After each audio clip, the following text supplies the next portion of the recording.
So welcome everyone. My name is James Serra. This presentation is Data Lakehouse, Data Mesh, and Data Fabric.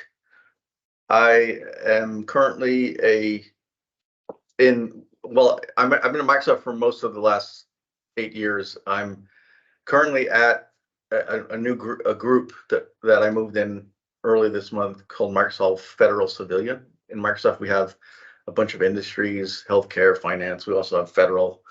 And that's where I recently moved as sort of a cloud solution architect in their focus on data and AI. I've been doing this quite a long time. I won't go back to my COBOL days, but at times I've been a DBA, a developer. I use SQL Server since 1.0 and 89 on OS2, and have the last couple of years has been a lot of confusion with customers on different approaches for architecture. And that's where I created this presentation to talk about, well, what is it exactly a data warehouse? What is a data lake? And then when we get into architectures, we have these modern data warehouse, we have data fabric, data lakehouse, and a lot of talk lately on data mesh. And this is something I present a couple times a week, usually to customers and as well as people within Microsoft, to try to help them understand what these concepts are and then what these architectures are. And I'll have to say that these are my interpretations. Doesn't mean Microsoft has the same view. And in many cases, I don't even know what the Microsoft view is. But I just put this in there because I've gotten kind of trouble, people going like, oh, Microsoft said this when it was really me saying this. So just to clarify that. And by the way, just drop in questions in the chat. I'll be monitoring that, and I'll take pauses to review them and answer whatever questions you have as we go along. I'll make this deck available afterwards, so you have a copy of that. And you know what they say about assuming. I'm assuming people most know about a data warehouse, but in case you don't, there are many reasons why you want to have a data warehouse in here. And even if you do understand what a data warehouse is, there's a lot of confusion on with these new approaches in data architectures. You still copy the data, and the answer is a strong yes, just for the reasons here below. You want to avoid stressing the production system. You want to copy the data and optimize it for read access. You want to keep the history of the data on there. You want to rename the tables and the fields to make it more presentable to the end user, because the ultimate goal of any architecture you build out should be self-service BI. Make it really easy for the end user to create reports, so they're not going to IT for everything, and then IT becomes report writers on there. So lots of reasons why you want to have a data warehouse, which is copying all these source systems into one central location.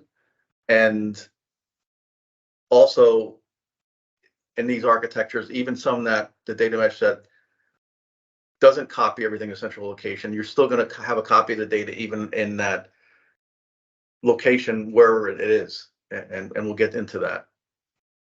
But if you're not familiar with data warehousing, go through these and you'll understand why you want to copy the data instead of running and reporting all off the data warehouse. Good. So you struggle with these concepts, and then there's data lake, and there's a lot of customers who go like, I don't really understand why would we need a data lake, or what's the point of it. And data lake, the concept of it is, think of it as a glorified file folder. Nothing different than you have a folder on your laptop in there. And why do you have this in the cloud? So you create this data lake that's these files and folders, and there's many reasons in here, and these are just 5 of them I put up in there. But one of them is it's easy to land data in the data lake in there. So if you think of a data warehouse or that you're going to copy data in there, you're going to have to create a database, create a table, create the fields, a schema, write the code to copy all the data in there, and that could be a lot of work. With data lake, it's like copying files in your folder in your laptop. You just land it in there. Now, when you pull it out, you have to understand the schema, and we'll get into that. But it makes it really easy to get data into a location very quickly. And if it's in the cloud, and you're using something like Azure, you get immediate high availability. It gets 3 copies of the of anything you write in Azure. So you have that high availability built in. It's easy to do disaster recovery. And that gets into a whole other topic of why put data in the cloud. But when you have your data lake in the cloud, it's got all that high availability disaster recovery built in. A big reason for a data lake is if you have a relational database, and I did this a lot when I was a DBA, you have a maintenance window and you're copying all this data into these staging tables inside the data warehouse. And then you run stored procedures and ETL to load data in there. And then you hopefully it finishes by the end of the maintenance window, and then you copy it into the production tables. And if something goes wrong and you have to keep rerun the ETL, now end users are upset because you may miss the maintenance window in there. Plus, it's pretty expensive when you're using the compute on a relational data warehouse, and you're limited to that compute in the relational database product you're using. With the data lake, you can think at the very least is you take those staging tables and you put it in a data lake, and you do all the loading and cleaning of the data outside of the data warehouse. So you get rid of your maintenance window. You can run 24/7 with your data warehouse people querying it and reporting off of it. And all that transformation is done in this data lake. And you can use any sort of compute you want because the data is sitting in a folder and you just need a product which can access data in a data lake, which they can all do. And then you can use cheaper compute if you wish than what you get in a relational data warehouse in there. So it could be something like Synapse. And also, if you want to spend more money, you can have more compute. You can as much as you want. You can fire up hundreds of Databricks clusters if you want to clean the data. So you have that option on there. So that right there is reason enough that a lot of customers go in to use the data lake in there. Also, I can land data in very quickly. And if I have an end user, power user, data scientist who is technically apt enough, they can go and quickly query that data and get value out of it without waiting for it to go into the relational data warehouse in there. And that's where the tools have become easier to use. And we've talked, I saw the session before, it's on serverless. So you can dump a file in the data lake and quickly use serverless to see what's in there. And you can use it, explore, you can see if it's got value before you actually go to the trouble of copying it to relational data warehouse. You can use it for one-time reporting. Maybe data scientist says, I just need it in the data lake to build my models in there, and so it's a quick way to get value out of that data in there, and you also save all that trouble of when I was a DBA too. Is sometimes you'd go through all this trouble of putting data in a relational data warehouse because the end user said this data is really important, and then you do all that work, and then the end user goes, well, actually, it's not that important. That data, you can delete all that stuff, and you wasted all this time. Well, now you can put it in to a data lake, and you can have Power BI access that data lake, and they can look, the end user can look at that data beforehand, before you go to all that trouble and see if it's got value. And maybe they can even, that's it, they can just run a one-time report. And we'll get into why you still want to copy it into a relational database. But because of the tools that have come so far, there's a lot you can do with the data lake now, which we'll get into our data lake as an approach in there.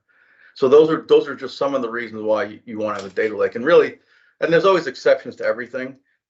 And it depends on your data, the size, the speed, and the type. But almost all the customers that I deal with are building data lakes in there. So it's a big part of any of the data architectures we talk about.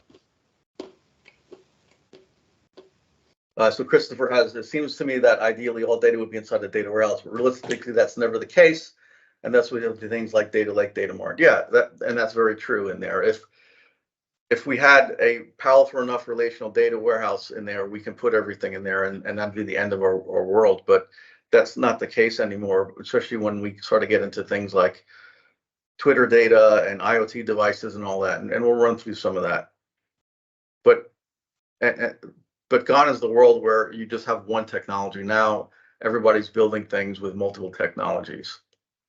So if we wind up with having a data lake and a data warehouse together in a solution, how can we separate out what the functionality of each are? Because there's some overlapping things. And so I break it out into these two lists in here. So think of your data lake, and at the very least, it's going to be the staging and prep area. and the data warehouse will be serving security and compliance areas. So if you look at this list, you'll say data lake's generally going to be for the power users, data scientists. It's going to do your refinement and cleaning in there. It's a place where you can store older data or backup data to it. You can schema on read, so you can do one-time reports. A lot of it, people use a data lake when they don't know the questions to ask. They have this data, let me go and explore it, play around with it, and see the value of it. Compared to a data warehouse where by the time the data gets in a data warehouse, you know the questions to ask. You're setting up the data warehouse to generate, to help fill in data. A little early for me. You're using the data warehouse to have as a source of reports and dashboards on there, and you get additional features in a data warehouse that are not in the data like certain security, like row level security on there. It generally supports higher concurrency, and if you get into MPP technology that Synapse has in there, you can get much faster performance out of the data warehouse in there. So this is not the be all end all. You can mix and match functionality in here, but if you're going to use both of these in a modern data warehouse, which is our first architecture, think of it as this kind of separation. And so we get into the first data architecture, which is a modern data warehouse in here. And I intentionally kept this as a whiteboard because generally you want to use a whiteboard and discuss what the architecture is going to be.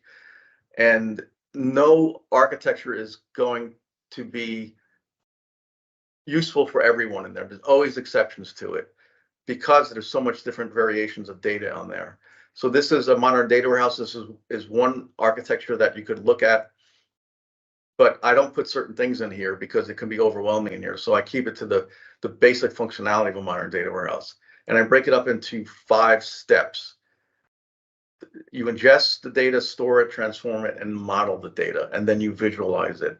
And most people, architects, will break it out into these 5 steps. They may call it something differently, but the idea when you start out with is I need to ingest this data, and I have multiple sources. And in green here are the products that are used. Now, most times when I whiteboard with customers, I don't put any products on here until the very end because it's going to depend on their skill set, what products they're using. So in this case, I have the Azure products, and in particular, Azure Data Factory in here, but you can put in other third-party products like Informatica if you want. But the idea is you have to take all this data, and you're using ELT. I'm extracting it, and I don't want to transform it as I'm on the fly because I want to minimize the time in the source system in there. So I extract it and I land it into a data lake. So that's where we get in part 2, we store it. And this is in Azure, we would use Azure Data Lake Storage Gen 2.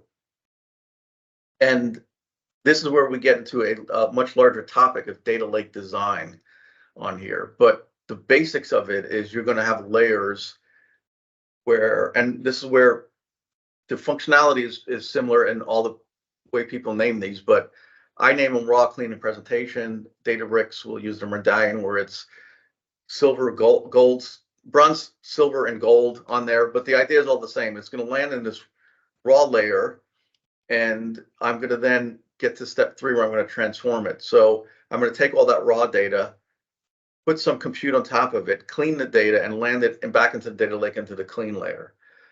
And I may want to do more to it to make it presentable. So I may go from the clean layer, which also can be a conform layer where you're taking data that could be in CSV files and JSON and Parquet, and you're making it all one particular format. It could be, say, all Parquet, which is the most popular now.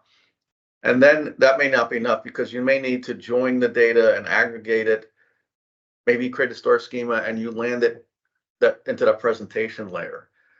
And then you may also have a sandbox layer because maybe a data scientist wants to copy the data and they can do with it what they want. And so you have that functionality inside the data lake in there because storage is really cheap and it's anybody can access it as long as they can get to the cloud. And that's what's great about having a data lake in the cloud. And within each of the layers, you'll have folder structures. Again, another long topic, but you got to think through data lake design, because you want to separate out the files and not just have them all in one folder.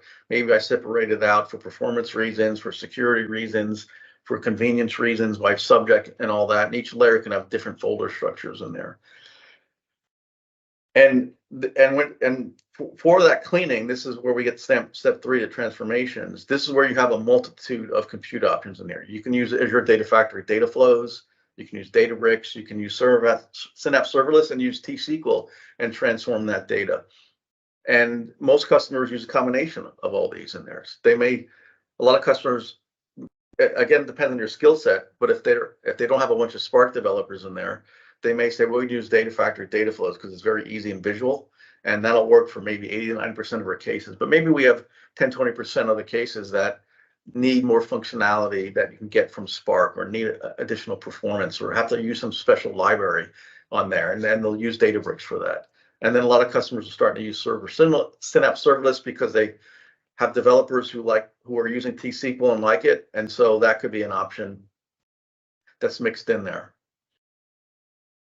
Now, the presentation layer may not be enough for all end users to be able to generate reports from. So what happens then is you take that data from the presentation layer inside of the data lake. This is the model phase where you copy it into a relational database management system, which can be Synapse dedicated pools. And you can copy that over in third normal form. Then you can go another step and you copy it into a star schema and keep it in Synapse in there. And now what you're getting is, when we get to step 5, is somebody in Power BI can easily go to a workspace in Power BI and drag fields and create reports and dashboards. They don't have to about joining the tables in there. They're all easy to understand. And here's where the trade-off is. You're copying the data multiple times. Yes, you're adding additional ETL, additional costs, additional complexity, but the benefit is the data is in a format that's really easy for the end user, that's self-service BI. And this is where we're getting to different architectures. We're trying to reduce the copies on there, but this data warehouse has been around for a while and will continue to be, because of the people are used to the relational data warehouse in there. We'll talk about this in a second in more detail. But keep in mind that you don't have to copy all your data in a data lake into a relational database, into Synapse. You could just say, hey, maybe a lot of users are fine with it and being in a data lake, but there's certain end users that need it into relational database for various reasons we'll talk about in there. So you'll copy a subset of that data over on that. So that's it at a high level. There could be lots of exceptions in here. I'll sometimes whiteboard. Well, a customer will say, well, I have a very small file that's from a source system, and do I really need to copy in a data lake? No, you can go right into Synapse for that, and as long as you understand all the trade-offs on here. And so this is where this basic architecture become very fluid. And if you'll notice on here, there's certain technologies that I didn't put in here, like real-time streaming in here. And this is because what I call an evolution of the modern data warehouse is the data fabric. And again, this is my opinion, and some people have very different opinions of data fabric. Some people call the modern data warehouse a data fabric. The way I define it is just think it adds a lot of additional functionality to it. Things like more details on security, access, and policies that you can put on there. You add a metadata catalog. In the Microsoft world, that would be a purview, where you have lineage in there. You can add master data management, which is used in most solutions in order to avoid duplication of, say, customer records, and use products like Prophecy in there. You can get a data virtualization, which is a big topic on its own, but that could be part of a data fabric. Real-time processing in there. So now we start to get into things like event hubs and Azure Stream Analytics. So think of the data fabric as you're expanding out the ability for your solution to access data, no matter what the size, speed, or the type in there. It's a fabric. It's using tentacles. Maybe I'll call it an octopus, data octopus. Oh, I just thought of that. And because the idea is you want to build a solution that can handle data for a long time in there, not something 6 months down the road you're going to like, oh no, this is not going to work because we didn't think about this data on here. So the data fabric is making that more powerful that solution in there. With the trade-off, it's going to take more time to build. And the data fabric also can have more data scientist tools involved with it. It can have APIs, meaning instead of having to use a connection string, you can build a data fabric that here's all the API calls to get the data you want, and you can use that within your tools and applications and whatnot. You can also build a data fabric out and building blocks as sort of like a product. So maybe you create a great ingestion piece in data fabric, and somebody in your company says, I don't really need that data fabric, but you have that data ingestion piece. Can I use that code? And so if you built it in a way that you can share that code or create a service in there, that can be part of what I call a data fabric.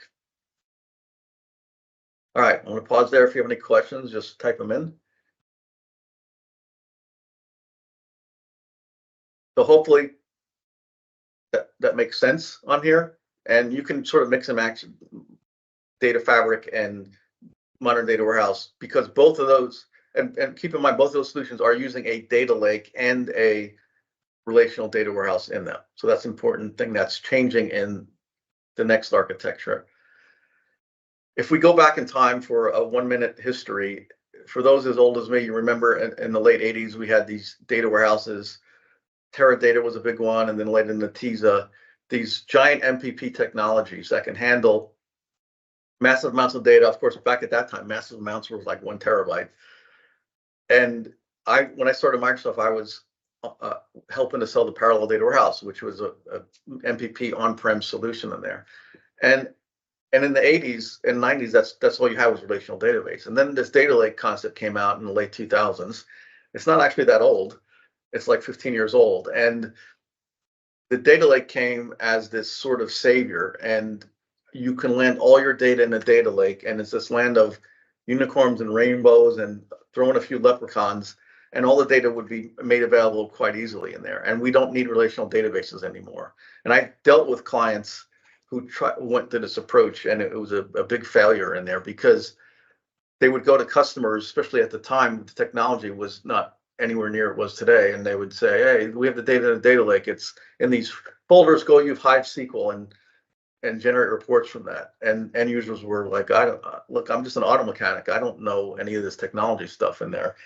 And so it blew up. And if you remember, we had multiple data vendors, and this was all because this was all in Hadoop. So we had multiple Hadoop vendors, and we had 2 of them, the big players, go out of business.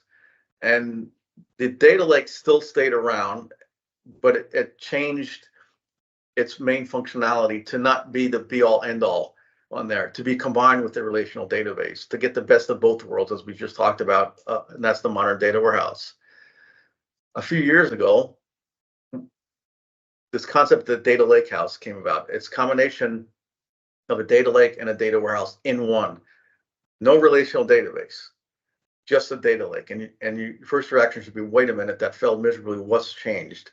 Well, what's changed is new technology came out called Delta Lake, first brought up by Databricks, who since open sourced it, so anybody can use it in there. And so what Delta Lake, it gives you is additional functionality on top of your data lake. So it's not its own storage, it's just software layer. Think of it as a storage software layer on top of whatever solution you're using. In this case, in Microsoft world, is Data Lake Storage Gen 2. And to use Delta Lake, it's simply, if you're writing code in Spark, on the right-hand side, you see you can save it as Parquet. You just change it to save it Delta. And the software layer takes care of the rest. And what that does is it gives you features on top of a data lake to make it like a relational database. It gives you ACID transactions, support for that. Support for time travel, data versioning as the data comes in there. It unifies streaming and batch, so it makes it easier to use both of those without having different technologies in there. It enforces schema. That's a big one, because if I'm having ETL and I expect all the files in a folder to be the same structure, and somebody throws in something that's way off, and my ETL will blow up. This Delta Lake can make it that it'll kick that out before it lands in there. So that's the benefit of schema enforcement in there. So it gives you all, and a big feature that gives you is the biggest feature is support for commands delete, update, merge, which doesn't exist in a data lake. So you have to do a lot of work to update data in a data lake, where in a Delta lake, you can just have update statements and you can update pretty quickly the data, the files sitting in there in the folder on there, and it's pretty performant in there. So that is a big change, because now I can do all this updating of the data as it sits in a data lake in there. It also, Delta Lake gives you a lot of performance improvements, and it solves things like the small files problem for those who are aware of that. So great, Delta Lake could be a savior, but everything in life has trade-offs, which we'll get to. And so Delta Lake has really 4 great reasons to use it. It means you can get rid of these 4 problems. The reliability of having to keep the data lake and relational database consistent. Imagine if your ETL blows up and we've got a bug, and now the data lake can have different values than what's in the data warehouse. The data warehouse is going to be older in the relational database. It could be a day old or an hour older, but it's still older than what's in a data lake. That can cause problems. Most data scientists like data in a file folder format in a data lake. So more machine learning tools support data in a data lake. So this is a good reason to do everything in a Delta lake. And then you only have 1 copy of the data on that. Now, storage is pretty cheap, but hey, you're still saving money by not having to copy it over into a relational data warehouse. But there are trade-offs. And I was having this conversation yesterday. I said every technology's got trade-offs. So anytime you hear about a new technology, a new architecture that sounds great, dig into what the trade-offs are. In the case of a data lakehouse, which we're opening a can of worms, there's these concerns. One of them being speed. Queries are just always going to be faster in the relational data warehouse, especially if you got massive parallel processing like you have in Synapse Dedicated Pool, because you have indexes and statistics and caching and query plans, all these things that don't exist in a Delta lake in there. Now, that could be fine if it's slower. Maybe it takes 5 seconds and you'll go like, that's fine for us. But if you have SLAs and data needs to be in a second or less, you're not going to get that in the Delta lake. So that's where that data should be copied to a dedicated pool to get you the performance you need. In Delta Lake, there's no concept of row security, column security, dynamic data masking. There are always workarounds, but they're very troublesome and problematic workarounds on here.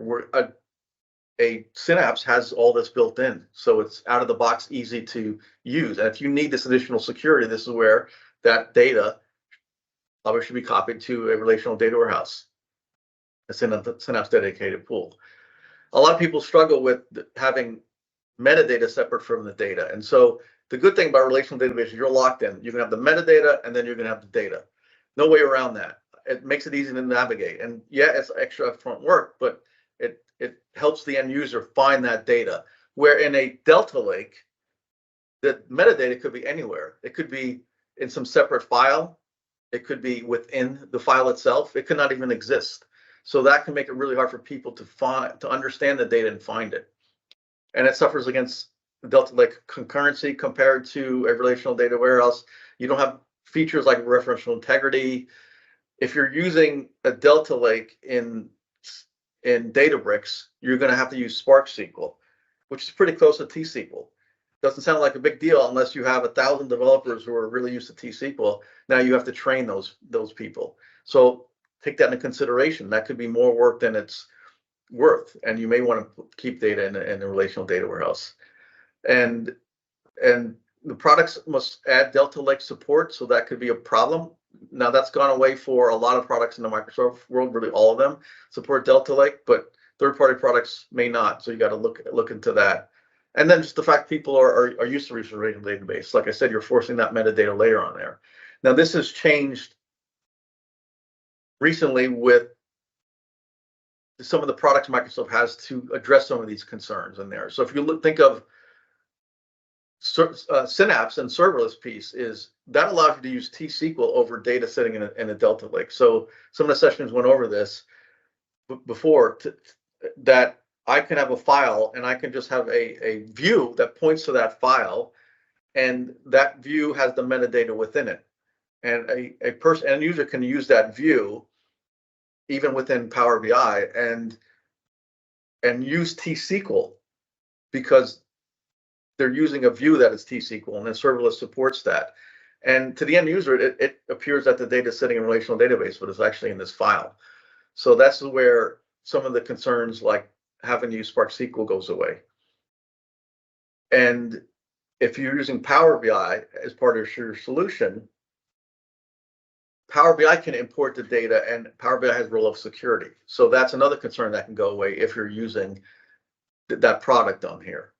And this is where Microsoft's going in the future direction, is more focus on the data lakehouse because of not having, the reason I said before, not having copied the data and staleness in there. So there'll be more, you'll see more work come out in future products that will address these concerns. Will it address all of them? Probably not. But there may be a situation where, as an end user, a customer, you go, oh, actually this data lakehouse will work well for us. We don't have to, these concerns are minor, or we're getting rid of these concerns on there. The whole point is just to be aware of these concerns. And some customers, I say, do a data lakehouse until you can't, until you find a reason where, oh, we're not getting the performance we need, as an example. And just for that data, we'll copy it over into a relational data warehouse in there. Okay, so question, which term will dominate the next 5 years? Will it be data lakehouse or data mesh?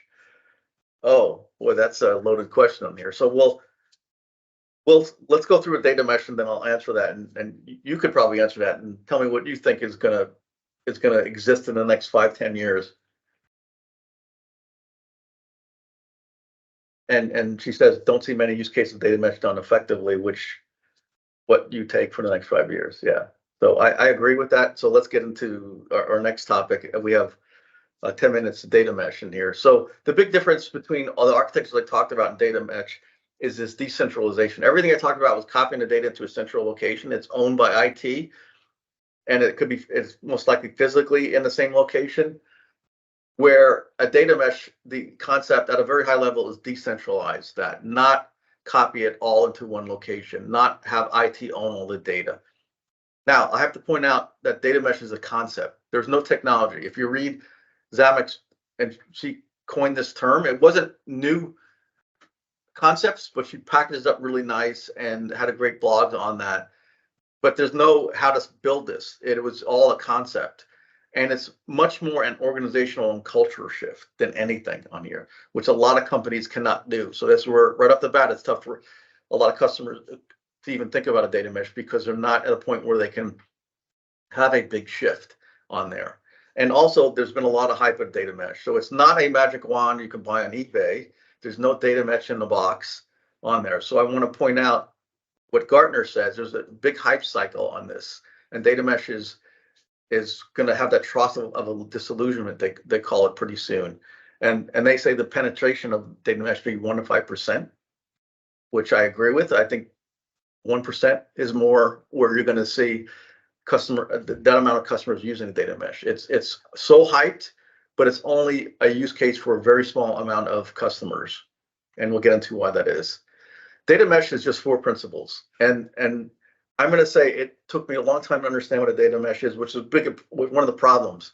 I always say you talk to 10 people about what a data mesh is, you'll probably get 11 different answers in there. And even to this day, I'm still going back and reading her blog and coming up with different interpretations of some of the things she wrote. But at a high level, it's these 4 principles. The first is domain ownership. The idea is each organization each company has organizations within it, manufacturing, sales, suppliers, examples. They, in a data mesh, maintain ownership of the data. Instead of them copying all the data to a central location and IT now owning it, they keep ownership of that. So they're the ones that know it best. They're the ones that should clean it because they know it best.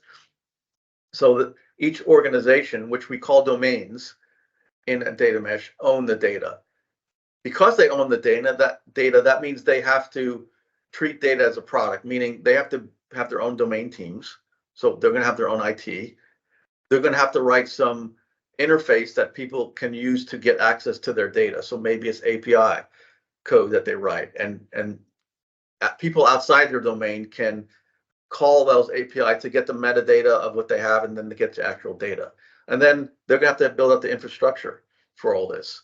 So they own it and then they keep track of it. And inside of data as a product, they may have all these source systems. They may create a data lake and even a relational data warehouse in there, because they're the ones, each organization, that's got to provide the data in analytical format for other people outside of the domain to use. Now, this gets into, as you can imagine, is we can't have all these domains going and building their own solutions. We have to make it easier for them. So can we do self-service data infrastructure as a platform? The idea is, can we create some code or scripts that ideally they press one button, it asks them what they want to call their domain name, and it builds out the storage and the compute and the ETL and the security on there. There's no product that exists like this. Microsoft has products that help a little bit on this, and this is where it's really a struggle, because if each domain is going and doing their own thing, it's going to take forever to build a data mesh in there. So and this is where it gets confusing, can somebody that's centralized create the scripts for this? And this is where it gets confusing. And so you're still going to have some centralized things. One of them being the group that builds up the infrastructure, the scripts and whatnot to build the domains for this. You're also going to get into principle 4, where you're going to have a centralized team that is going to govern all the domains, because you can't have them going and doing their own things when it comes to security, and they all come up with different ways of securing the data, or even different ways of cleaning the data. And who's following? Are they all following the regulations? You have to have an overriding board or a group that is going to distribute all the standards to all the domains and then monitor it to make sure everybody's following those and handle discrepancies between all that. So that's the 4th one. And so when you think of the 4, the 1 and 2 are decentralized, but 3 and 4 are centralized. And this is where people got confused on that. So it's not a complete decentralization. 3 and 4 are centralized. Now there's variations that you can say, well, I'm going to take people in the domains, and that will be the group that is centralized to come up with, say, standards in there. But the bottom line is there needs to be a centralized group that is watching everyone else. And so the use case for data mesh is it helps data ownership. Who owns the data? Now it's the source team, the domain, the org on there. It solves the problem of quality. At least this is in theory. It improves the quality because the people know the data best are cleaning it. It provides, and this is the big one, organizational scaling. As I add more data, if I'm using another approach, IT becomes the bottleneck. We can't have enough people. So now we solve that by having domains that hire their own teams. And so we get more domains, we have more people in there. So that's the way we can scale organizationally. The same thing with technical. Instead of having IT have their own technology and everything goes into that one technology, now each of the domains have their own technology. And so more domains, more technology, more storage, more compute on there. So we're solving that problem of technical scaling, at least in theory. And data domains, you hear the 3 Ds, data domain design, and this is really complex. It takes a long time to come up with the way your organization should be broken out by domains. And I've seen companies spend a year, sometimes more, to come up with these data domains, which is a problem on there. But you have to do this in order to create a data mesh, because each of those domains become their own mesh. And so what you wind up having is, this is where it gets confusing. You can have domains like manufacturing, sales, and supplier that are source aligned. So if you're within that domain, you understand the data, but it may be difficult for people outside the domain to understand it. So Zamet came up with, well, we'll have consumer aligned domains too, where you can copy the data from source aligned into consumer aligned, and consumers then will access that data. You can also have aggregate domains, because it could be performance issues. If I need to combine, say, manufacturing and sales to come up with a P&L, if I'm doing that on the fly, that could take forever. So copy the data, aggregate it, and put an aggregate domain, which then runs into the problem of who owns that domain. So this gets away from sort of the pure data mesh in there. And one of the things I have a problem with is once you do this, you're gonna have to have arguments like you have without the data mesh of who owns that data. And then things get complicated because domains, you don't want each domain repeating the same old thing. You don't want them all mastering customer data. So you have domains, and you copy data from one domain to the other. That's why you have all these lines coming in here. And you may even come up with something like a 360. So instead of each domain mastering the data for customer, you have somebody do that beforehand, and then that gets distributed out all to the different domains. So this brings up a lot of concerns. You probably already thought of some of these as you're going along. What is a data mesh? What is a minimal viable data mesh? I have those 4 principles. If I create a data mesh and I'm only using 3 of those principles, is it actually a data mesh? If I'm only using 2 of those principles, which I see a lot of companies doing principles 1 and 2, can you call it a data mesh? I would probably say no, but people are calling data mesh. So this leads to confusion. I've seen people say, I'm going to use virtualization software to access everything, and I have a mesh. Well, that's not following any of the 4 principles on there. Hence that confusion in there. And then you have problems like, well, what happens with if a domain says, I don't want to wait for a data mesh, I'm plowing ahead. Or, wait a minute, you're telling me I have to create my own IT team and I got to do all this work now?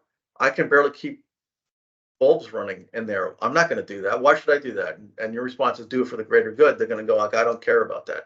Well, now what do? You have one company that's not, one organization that's not doing a data mesh, and you're kind of, okay, well, I can't ignore that data. What am I going to do? And even Zamek in her book said these are the reasons you should adopt data. Should you adopt data mesh? These are the things, the categories you need to score medium or high in. And right away, off the bat, many companies are going to say data mesh is not for me because we're not tech at core. We're not early adopters. We don't have a domain-oriented design in it. We don't have a long-term commitment. So the more people look at a data mesh, the more they go, oh, okay, this is not right for us. Now, the good thing that comes out of data mesh is you get thinking about who owns the data. And so there's some of the concepts out of there that can be applied to other architectures that I talked about that you may use instead, but at least it got people talking and thinking about getting the best use of data. Now, data mesh on Azure, this is a very quick slide because it's a concept. And Microsoft has, think of principle 3, the scripts to build out part of your solution. That's what we call cloud scale analytics, which could work for even a centralized approach. But the idea is this will help you build a data landing zone and a management landing zone that will look like this. I have this management landing zone that's overseeing all these landing zones. And these landing zones could be, each of them could be their own domain. And each of those domains has their own technology in here. And so that's Microsoft's approach to helping customers build the data mesh, is to give them help with principle 3. But a lot of times we're also giving them help to understand the cultural shift that's needed, to understand how to do data domain design in that. So there's a lot of it is not technology, but rather people and process on here. And the last thing I'll bring up is everybody's got different approaches for a data mesh. Some of them you may not even call it data mesh. At the end, you'll like actually a data lakehouse. But if you look at the very left, you have data mesh type 1. The idea is all those domains are going to use the same technology, and the data is kept within one enterprise data lake, instead of all of them having their own separate data lakes. But what you do is you logically separate it out. So I can have one storage account or a container, and I have folders. Each of those folders are for each domain, and only they can access it. So logically it's separated out, but physically it's one location. And that solves a big problem of performance, because if you go to mesh 2, where every domain uses the same technology, including storage, but they have their own data lakes, now is how am I going to join all this data together? And that's one big problem with the data mesh in there, is somebody's going to need to join the data from a lot of these domains. And if they all have their own data lakes, which could be all over the world, that could be very challenging in there. So that's where we got into the aggregate domains, and it's just a lot of, you're getting away from the pure concept of a data mesh when you do that. But and so some customers are doing type 2, most are doing type 1, but nobody's doing type 3, because a pure data mesh could say, hey, each domain can use whatever technology they want. They can use whatever storage they want. So that means I could have some domain using Azure, one using AWS, one using Google. Even problematic if they're all using Azure, but one of them is using SQL database, one of them using SQL Synapse, one of them uses Cosmos DB. Imagine trying to do principle 3 and 4, create scripts to build this out. or to manage all this. Now they're all doing different security. So this is where I don't think you'll ever see data mesh type 3. And then finally, my thought of the future is, I think what you'll start seeing is a centralized approach for a lot of the data. And then as new data sources come on board, you may see them as a data mesh. And so it's more like a hub and spoke. And maybe some of the centralized data solutions will become data meshes, and you'll move more of that data, have more data meshes. But as I said, it only takes one org or domain to say, I'm not building out a mesh. So you're forced to use a centralized data solution. So this is what I think you'll see. And I still think a lot of customers won't even go this route with the data mesh, but if they do, it'll be more of a hub and spoke model, and nobody will ever have a pure data mesh. I would think. I'd be surprised if that ever happens on there. And so in the end, there are customers that are building data mesh. It takes multiple years to build one out. Everybody's got exceptions. Nobody's got a pure data mesh that I've seen yet. And the last thing I'll mention, when I was at the past summit, there was about 100 people in my session, and I said, how many of you know what a data mesh is? And I would say about 80% raised their hands. And I said, how many of you have a data mesh in production? And not one single person raised their hand. And that's been consistent. It's just not at a level of a lot of customers building out. Not that it's a bad concept, but it's only for very specific use cases. All right, that's it. So to answer the question is, sometimes I think we may 10 years from now, 5 years from now, go like data mesh. Oh, remember that thing? I think it's going to evolve into something different, and maybe people still call it a data mesh, but I don't think the pure data mesh is going to be around for a long time. I think there's too many technical challenges, and there's too many cultural challenges in it. So there'll be some variation of it. All right, that's it. Any other questions? Feel free to type them in, come off mute. Hopefully that gave you a quick high-level understanding. I'm actually writing a book on this, and I'm about halfway through it, and to go more deep into these. And I also have more on my blog about some of these topics. Feel free to send me an email if you have follow-up questions. Happy to have conversations. As part of my job at Microsoft is to educate people. So I know this is a lot, and I do this with customers, and sometimes their heads get steam come out of it when you do this for 4 hours.